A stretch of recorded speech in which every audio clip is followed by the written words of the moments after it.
base du Parlement russe pour nous entretenir avec son vice-président, Piotr Tolstoï. Monsieur Tolstoï, bonjour. Bonjour. Merci beaucoup d'avoir accepté notre invitation. Donc, nous enregistrons notre interview peu après l'investiture de Donald Trump et les réunions à la Maison-Blanche.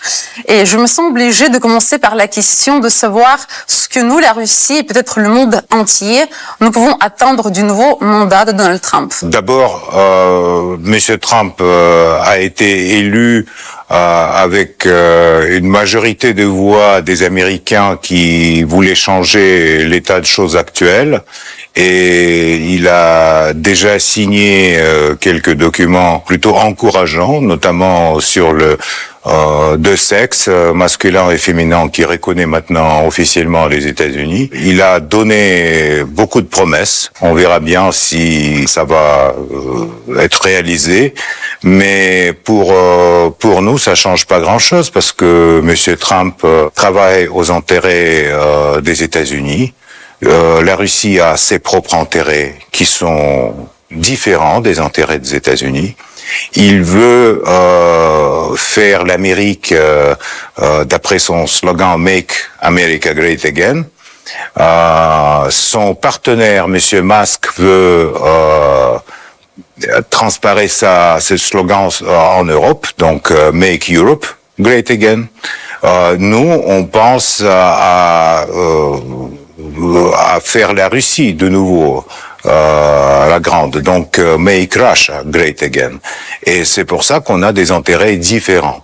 Monsieur Trump, il a la logique d'un businessman, donc la logique de ce qu'on appelle en anglais le deal, utilise tout le poids militaire, économique, politique des États-Unis pour attraper les deals dans tous les sens, notamment dans la géopolitique. Je ne sais pas si ça va marcher partout. Peut-être avec Canada ou avec Groenland, ça peut aller, mais avec la Russie, ça va pas marcher. Il faut, pour avoir un accord, il faut penser des questions de sécurité. C'est ce qu'a dit président Poutine, c'est que on a une sécurité unie pour tous et pas une sécurité pour une partie et insécurité pour une autre. Donc on verra bien qu'est-ce que ça va donner. On attend les entretiens entre les deux présidents de superpuissance, mais à mon avis, il faut pas avoir l'illusion, et donc il faut toujours penser aux intérêts de notre pays et pas des intérêts des États-Unis. Voilà, donc en 2016, après la première victoire de Donald Trump, cette nouvelle a provoqué des applaudissements à la Douma. En 2024, ce n'était plus le cas.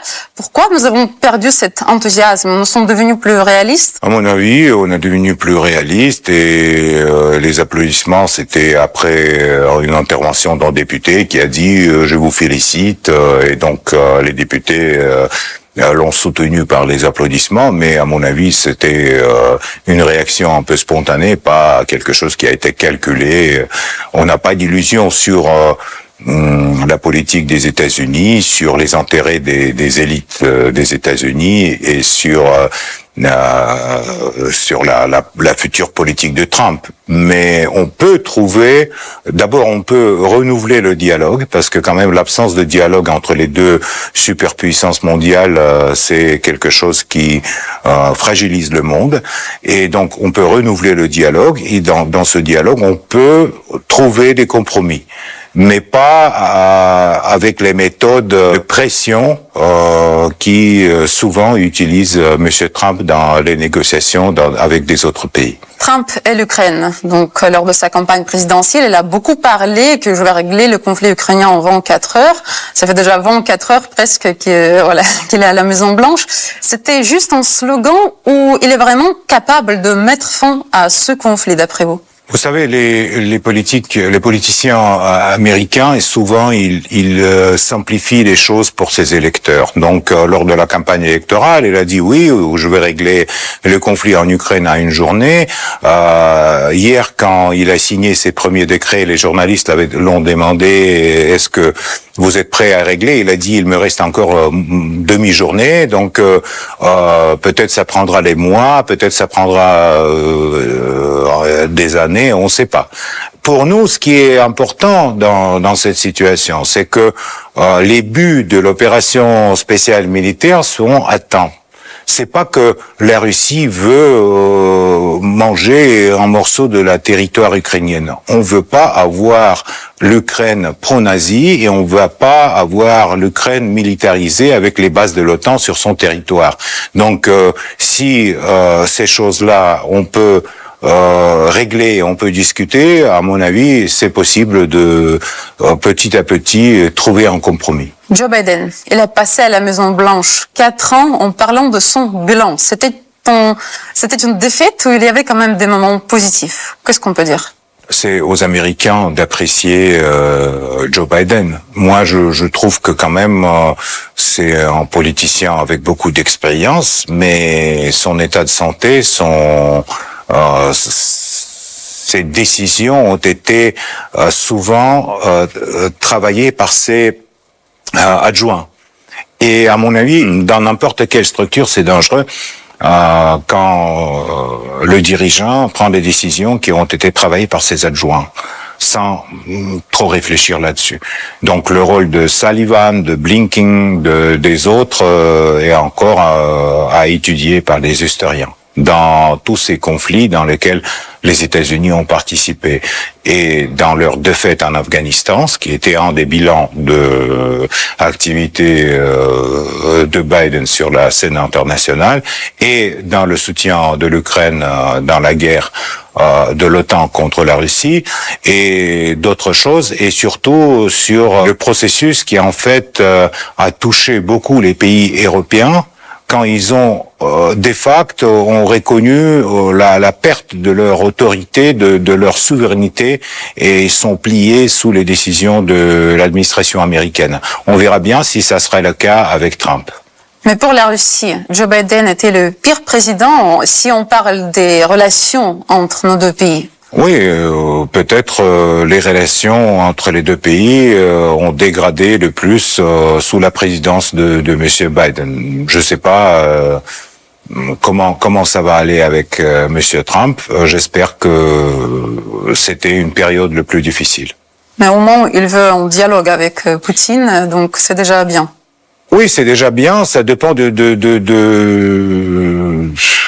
façon de dialoguer, parce que d'après ce que je sais, notre président n'a aucune habitude d'avoir la pression telle que Trump toujours montre au public. Donc peut-être ça serait pas le cas. Les leaders, ils ont leur propre façon de communiquer, et à mon avis le dialogue c'est bien. De toutes les façons, avoir un dialogue direct entre les leaders des pays c'est bien. Et pour les États-Unis et pour la Russie. C'est mauvais pour l'Europe. Parce que l'Europe est allée tellement loin dans son soutien à l'Ukraine, et tellement loin dans sa russophobie, que maintenant pour revenir, il faudra, je sais pas, des années. Et tous les leaders européens qui ont déclaré toutes ces déclarations des derniers 3 ans, ils doivent maintenant les manger de nouveau. Et comment ils vont faire ça si la politique des États-Unis va changer, ça c'est intéressant à regarder. On verra bien. On verra bien. Cela fait presque 3 ans que la Russie est le pays le plus sanctionné au monde, donc après le début de l'opération militaire spéciale. Comment ces sanctions de l'Occident nous ont influencés, et d'après vous, est-ce que Donald Trump va se prononcer pour leur abolition? Et n'oublions pas que le plus grand nombre de sanctions anti-russes a été imposé par Washington lors du premier mandat de Donald Trump. Vous savez, ce qui concerne les sanctions, on a aujourd'hui presque 17 000 sanctions différentes sur et personnelles et sur toutes les sphères de l'économie russe. Et donc, d'une part, ça apporte beaucoup de difficultés pour le pays. Ça apporte des difficultés pour les gens, pour la vie quotidienne. D'autre part, ça stimule de développer nos propres industries à l'intérieur de la Russie. Et ce processus, il a commencé au début de l'opération spéciale. Il continue, et à mon avis, pour le futur de la Russie, être plus autonome, moins dépendant de l'Occident, ça serait bien plutôt. Donc il faut dire que n'importe quelle décision sur l'Ukraine doit prévoyer l'enlèvement de ces sanctions illégales contre notre pays. D'autre part, on sait que les sanctions votées au Congrès des États-Unis peuvent durer des décennies, comme ça a été avec le fameux loi de Jackson-Vane qui a duré 40 ans ou 50 ans. Donc, on verra bien qu'est-ce que ça va donner, mais de toutes les façons, sans sanctions ou avec les sanctions, la Russie reste le plus grand pays de l'Europe et la Russie reste quatrième puissance mondiale. On ne peut pas intimider la Russie avec les sanctions économiques ou politiques. Ça c'est à mon avis clair, et ça c'est une des leçons que cette situation a donné aux leaders occidentaux. En parlant de leçons, l'opération militaire spéciale dure presque 3 ans. Comment notre politique extérieure a-t-elle changé et quelles leçons notre pays en a-t-il tiré de ces 3 ans?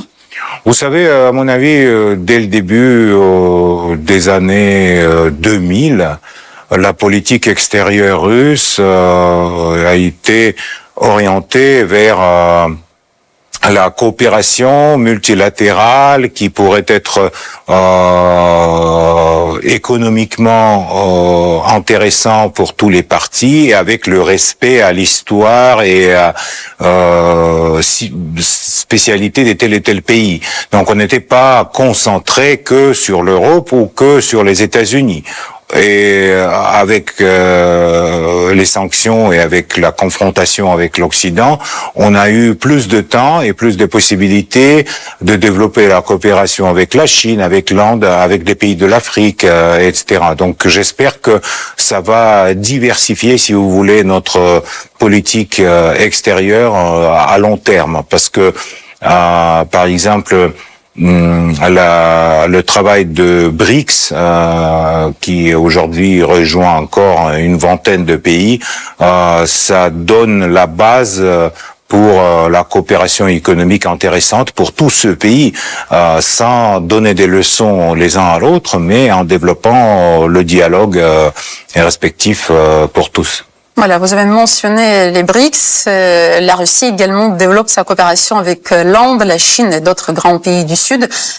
Comment est-ce que ça peut influencer la politique mondiale, notre coopération? Vous savez, la politique mondiale, c'est difficile de dire parce que on voit que les marchés européens ont été beaucoup affaiblis par la rupture de la coopération avec la Russie. On voit la hausse de prix de l'énergie partout et la hausse de taux de chômage, etc. Donc les conséquences pour l'Europe de cette rupture sont assez sensibles et assez aujourd'hui évidentes. Ce qui concerne le développement de nos relations avec le Sud, avec les pays de l'Afrique par exemple, à mon avis, on a ici le grand champ pour travailler parce que vraiment il y a des projets très très intéressants avec la Chine notamment, et donc on verra bien qu'est-ce que ça va donner dans 10 ans. Ça, c'est pas des projets qui seront réalisés dans 1 an ou dans 2 ans, mais dans 10 ans, on verra, j'espère, l'économie russe diversifiée sur les différents marchés internationaux. Est-ce que la coopération entre la Russie, par exemple la Corée du Nord et l'Iran, voilà, le président iranien s'est récemment rendu en Russie, cela fait peur aux pays occidentaux? Mais les Occidentaux ont peur toujours de ceux qui ne ressemblent pas à eux. Donc tout ce système existant en Corée du Nord qui est orienté sur l'autonomie nationale, ou le système existant en Iran qui est orienté à leur leader, à des ayatollahs, tout ce qui ne ressemble pas le système soi-disant démocratique que les Européens jugent et les Américains jugent les meilleurs dans le monde, tout ça, ça leur fait peur. Ça c'est leur, si vous voulez, point faible à mon avis dans la politique internationale. Ils n'arrivent pas à avoir un dialogue normal. Regardez par exemple les efforts de Trump quand il a voulu avoir un accord, un deal avec la Corée du Nord. Ça finalement, ça n'a pas marché. Donc il faut être patient, tranquille et respecter les systèmes qui existent dans des pays différents. Et à mon avis, aujourd'hui, la Russie mène la politique comme ça. En revenant aux relations entre la Russie et l'Occident, donc ces dernières années, nos relations ont beaucoup changé. À votre avis, faut-il essayer de les rétablir ou il faut aller de l'avant pour construire des relations plus saines avec de nouveaux partenaires? Pour rétablir les relations qu'on avait avec l'Europe et les États-Unis avant l'opération spéciale en Ukraine, il faudra beaucoup de travail, beaucoup d'efforts. Et c'est pas que un effort des Russes, mais c'est aussi un effort des Américains et des Européens. Ça dépend d'eux. Et donc, s'ils sont prêts à rétablir ces relations, je trouve que dans des années, on peut le faire. Mais évidemment, ils seront plus saines parce que jusqu'à présent, il ne comptait pas avec des intérêts de la Russie comme le plus grand pays de l'Europe et des intérêts de notre sécurité avec l'élargissement de l'OTAN. Il y a plein de points sur lesquels les Européens et les Américains, ils ont ignoré la Russie. Aujourd'hui, ils comprennent qu'on ne peut pas ignorer la Russie, que pas tout dépend des chiffres de PNB et que l'économie de la Russie est assez stable et elle continue à grandir malgré toutes les sanctions. Donc, à mon avis, peut-être on aura la chance d'avoir les relations plus saines. C'est vrai que j'espère bien à ça. Donc, c'est possible de les rétablir? C'est possible de le rétablir sur la base plus juste, plus équitable, oui. Après la grande conférence de presse que Vladimir Poutine a donnée à la fin de l'année 2024, vous avez dit la chose suivante, je vais citer, « Nous vivons une époque difficile et notre président porte un énorme fardeau étant donné l'infantilisme d'un grand nombre de dirigeants dans le monde. » De qui est-ce que vous avez parlé et en quoi consiste leur infantilisme? Regardez, par exemple, les leaders des pays de l'Europe. À mon avis, c'est des gens qui ne représentent pas telle énergie, telle personnalité qu'on a vu dans l'histoire, même dans l'histoire du XXe siècle, quand on a vu De Gaulle, quand on a vu Churchill, quand on a vu d'autres leaders, Helmut Kohl, etc. Aujourd'hui, même la dimension de la personnalité. Et souvent, c'est des personnages avec la sexualité perturbée, donc un peu traumatisés par leur relation avec la société, qui dirigent les pays et qui sont en tête de gouvernement, qui travaillent comme des ministres, etc. C'est une autre génération. Et à mon avis, il n'y a pas beaucoup de personnages. Vraiment des gens avec lesquels on peut avoir un dialogue franc et avoir des accords plus ou moins durables. Par exemple, le président français Emmanuel Macron, on peut dire qu'il montre pendant ces années un certain infantilisme. Président Macron, il montre que un produit polytechnologique dans le choix entre les extrêmes droites et les socialistes un peu avec des habitudes intéressantes. Donc il montre que ce projet peut marcher. Il montre de temps en temps qu'il veut encore une fois prouver à des Français que la France reste un grand pays de l'Europe. Ce qui n'est pas le cas parce que la France n'a plus la possibilité de prendre ses propres décisions aux intérêts de leur peuple, du peuple français. La France prend des décisions aux intérêts de Bruxelles et de Washington. Donc, si on veut des relations entre la Russie et la France. La France doit être doit représenter une certaine, je sais pas, indépendance de identité nationale, voilà, de quelque chose comme ça. Malheureusement, le président Macron, il veut ça, mais il n'arrive pas. Voilà, c'est ça le problème. Récemment, Emmanuel Macron a déclaré que l'Afrique a oublié de dire merci à la France alors qu'il parlait de l'intervention militaire française en Afrique contre le terrorisme depuis 2013. Donc, d'après vous, ce genre de déclaration est-il approprié de la part du président d'un pays où pour la seule année 2024, il y a eu 3 gouvernements? Mais vous savez, dire merci, à mon avis, si on te dit merci, c'est bien. Mais quand tu demandes qu'on te dit merci, c'est pas très intelligent. Donc on peut pas demander à des pays africains d'être reconnaissants à la France parce que les Français, ils ont beaucoup pris à l'époque de colonisation de l'Afrique, ils ont beaucoup pris dans des pays africains et ils n'ont pas dit merci non plus. Voilà, donc on verra bien. On voit que Macron a totalement raté le dossier africain. Les troupes françaises ont quitté le nombre de pays africains et donc aujourd'hui ils sont orientés à des autres alliés. C'est pas le succès de Monsieur Macron, comme d'ailleurs les changements du gouvernement. Donc, une des orientations clés de la Russie dans la politique extérieure, c'est l'Afrique. L'Afrique, quant à elle, est également intéressée à la coopération avec la Russie. Peut-on dire que l'Afrique a préféré la Russie à l'Occident? Pour l'instant, non, mais je crois que ce qui est important, c'est que dans le dialogue avec des Africains, nous, jamais on se comporte pas comme des lecteurs ou comme quelqu'un qui donne des leçons à des pays africains. Tandis que les Européens, ils ont cette habitude depuis de l'époque de colonisation. Et donc, à chaque fois, quand ils commencent à répéter tous ces mantras sur la liberté de parole, sur les principes démocratiques, etc., on voit bien que tous ces principes ne marchent pas en Europe. Aujourd'hui, en Europe, il n'y a pas ni la liberté de parole, ni la priorité de l'état de droit, ni rien du tout. L'Europe change son politique d'après les États-Unis et des intérêts des Bruxelles, par exemple. Mais les pays de l'Europe ne sont plus partenaires pour le dialogue.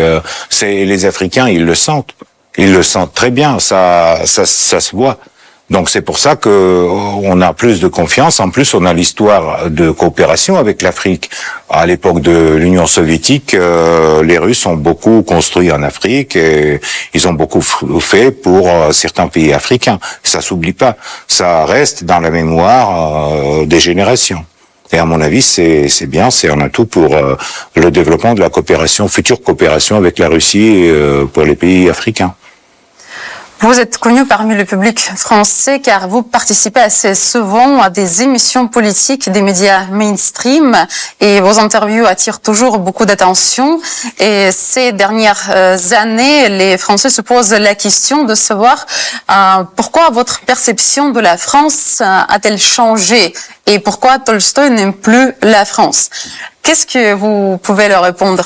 D'abord, moi j'aime la France parce que je refuse pas de donner des interviews à des médias mainstream, malgré qu'ils sont souvent 6 contre moi et je le vois pas techniquement, donc c'est différent de donner l'interview de Moscou que sur le plateau à Paris. Moi j'aime la France, j'aime les Français, je sais que la plupart des Français ressent une sympathie à mon pays. Historiquement, c'est le cas. Et même j'ai dans mon bureau les petits images du petit Parisien. Donc voilà. Donc vous savez, moi, mon attitude à la France n'a pas changé. Par contre, la politique actuelle de la France, les menaces d'amener la Légion étrangère en Ukraine, l'activité des militaires français sur les territoires ukrainiens, dont on a tué déjà pas mal, les chars français sur les territoires ukrainiens, dont on a brûlé déjà pas mal, ne peuvent pas me armer par une sympathie à la direction actuelle de ce pays. C'est pour ça que, bon, leur attitude à la Russie a changé et l'attitude des Russes par rapport à la France aussi changé. Et pour terminer, heureusement, vous acceptez assez souvent les invitations de notre chaîne RT en français pour nous donner des interviews en français que vous maîtrisez parfaitement. Qu'est-ce que vous pourrez souhaiter à notre chaîne RT en français et à nos spectateurs qui vous respectent beaucoup? D'abord, j'espère que votre audimat va grandir dans l'année qui vient, que plus des Français ont la possibilité d'avoir une alternative dans l'opinion sur les sujets géopolitiques. Et bien sûr, je souhaite à tout le monde de la joie, de l'amour, de tout ce qui est bien dans la vie et oublier les choses qui séparent les gens et plus penser à des choses qui peuvent les rapprocher. Merci beaucoup à vous. Merci à vous.